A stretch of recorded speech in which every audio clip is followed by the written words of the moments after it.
Buenas tardes, profesores y compañeros. Voy a comenzar con mis reflexiones. A lo largo del semestre anterior, son varias, pero mencionaré las más importantes. Primeramente, que para mí ha sido una reiteración de que el enfoque de este doctorado es en los sistemas y ambientes educativos, el cual implica el pensamiento complejo, y que de ahí se desprende la necesidad de enfocar mi objeto desde esa lógica, en todo lo que está implicado, desde el nivel más amplio hasta el más específico. Un segundo aprendizaje se relaciona con que como investigadores es necesario tener una postura abierta a observar sin prejuicios y sin predicciones, es decir, dejando a un lado lo que somos y entre comillas lo que sabemos al respecto de nuestro ámbito o de nuestra práctica educativa. Debemos tratar de ser objetivos al observar y describir lo que vamos encontrando, porque los sistemas se van conformando y son cambiantes, es decir, son dinámicos. Esto en realidad se plantea difícil porque tenemos una fuerte carga disciplinar y profesional, pero creo que teniendo la conciencia y la voluntad podemos lograr algún grado de objetividad y de postura crítica.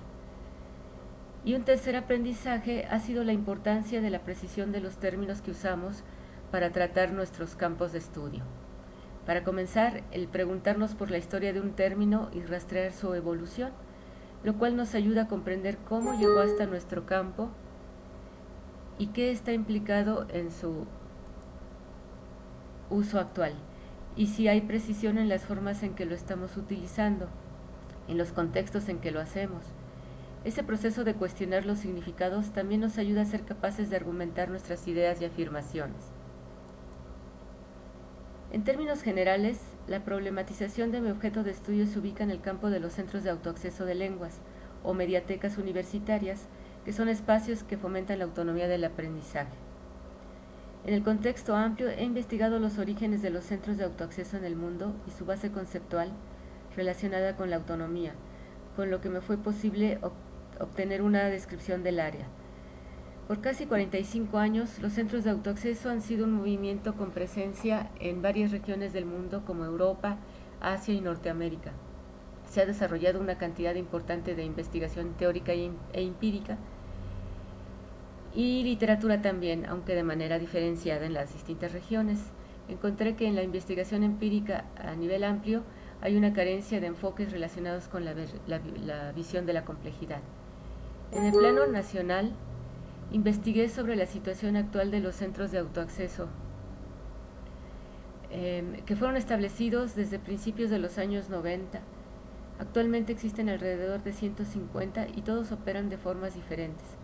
Su problemática se relaciona por un lado con la carencia de investigación en general y por otro lado con la carencia de una oferta de prácticas educativas mediatizadas por las tecnologías de la información y la comunicación. Se hizo un contraste con la práctica de algunos centros de autoacceso en otras regiones del mundo para encontrar que efectivamente existe un rezago o que tal vez las experiencias no se han documentado lo suficiente. Y en el caso particular de la mediateca de la ENALT UNAM, su problemática se relaciona también con la carencia de investigación en general y en particular desde la perspectiva sistémica. Es decir, no conocemos la dinámica del sistema ni de las interacciones que ocurren entre sus elementos. Tampoco conocemos las formas en que en esa dinámica de organización y reorganización surgen oportunidades para que el aprendiente ejerza su autonomía. Igualmente, se desconoce lo que sucede en las prácticas educativas mediatizadas por las TIC, ya sea las que la mediateca promueve o las que el estudiante realiza por su cuenta. Es así que mi objeto de estudio se ubica en el nivel local, la UNAM, la ENALT y la mediateca.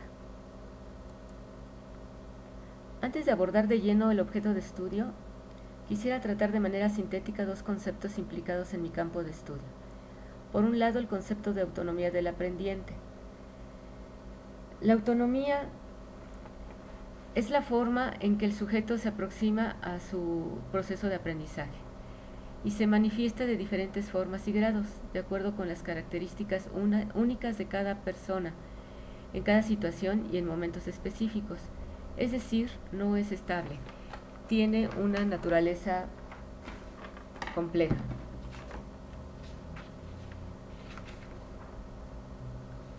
Los autores afirman que si no se posee la capacidad de ser autónomo, se puede desarrollar con preparación y condiciones pertinentes. En mi proyecto de investigación se adoptará esta definición con sus 3 dimensiones interrelacionadas. Por otro lado, los centros de autoacceso surgieron en Europa muy alineados con el concepto de autonomía en los años 60 y 70 y fueron concebidos como un medio para facilitar el aprendizaje de lenguas promoviendo la individualización. Este tipo de centros reflejó las tendencias de esos años con respecto a los cambios sociales. También el cuestionamiento a la escuela tradicional, la necesidad de aprender a aprender, su impacto en la educación en general y en la lingüística aplicada, además, por supuesto, a los avances tecnológicos.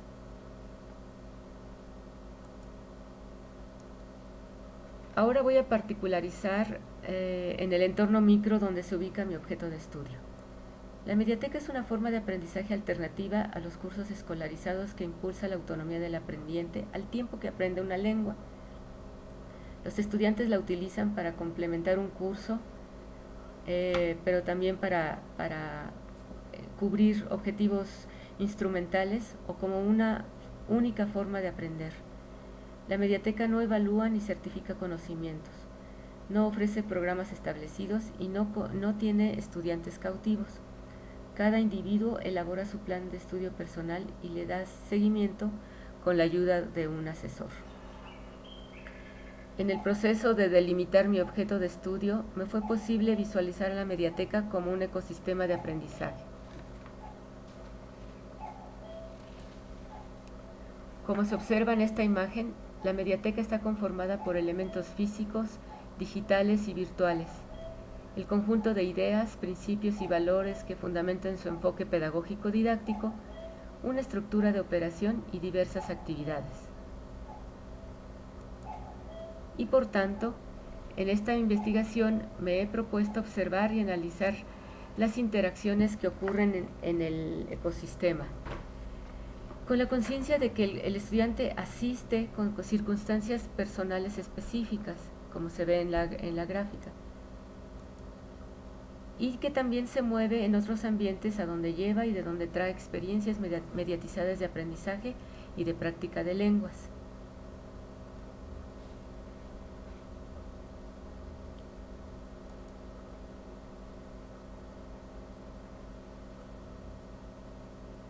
¿Y por qué las interacciones? El término interacción es clave en el enfoque sistémico.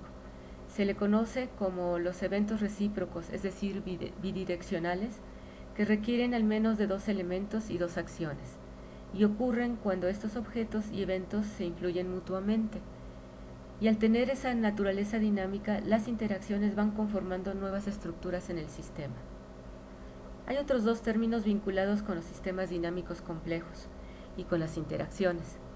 Uno es el factor de emergencia, el cual se presenta cuando en un sistema complejo los elementos interactúan y se autoorganizan en varios niveles para producir algo en un nivel diferente.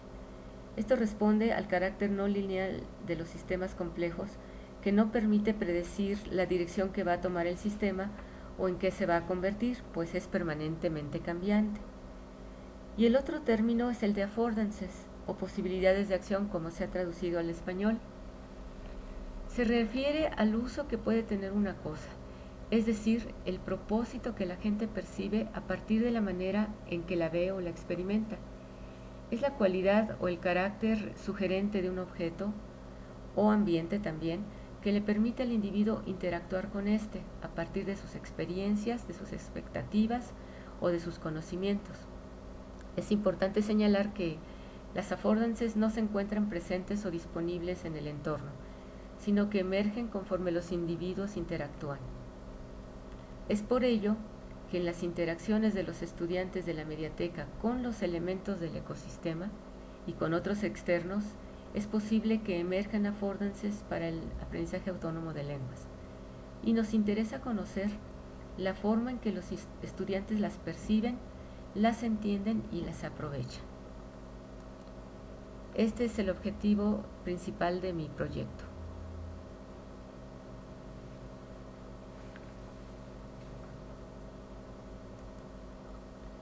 Con respecto a la metodología, se ha considerado utilizar un modelo de evaluación de la autonomía del aprendiente enfocado en la autoevaluación, a fin de contar con un diagnóstico de la muestra al inicio y al final del estudio.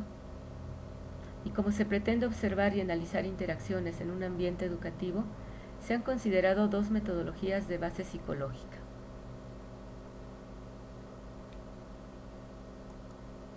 El modelo Cantor parte de una perspectiva interactiva del desarrollo psicológico y del aprendizaje, y comúnmente se ha puesto en práctica en estudios de nivel de educación básica. Analiza 5 niveles de interacciones en el contexto donde suceden, que van de menor a mayor complejidad. Y el análisis contingencial propone estas dimensiones para analizar el campo del sujeto.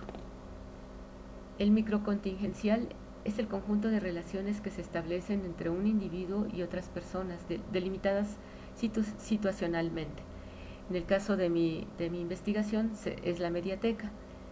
Es la red de relaciones que establece el individuo con su medio. El macrocontingencial es el contexto valorativo que regula las relaciones que se dan en el nivel microcontingencial. Son las prácticas del grupo que le dan contexto.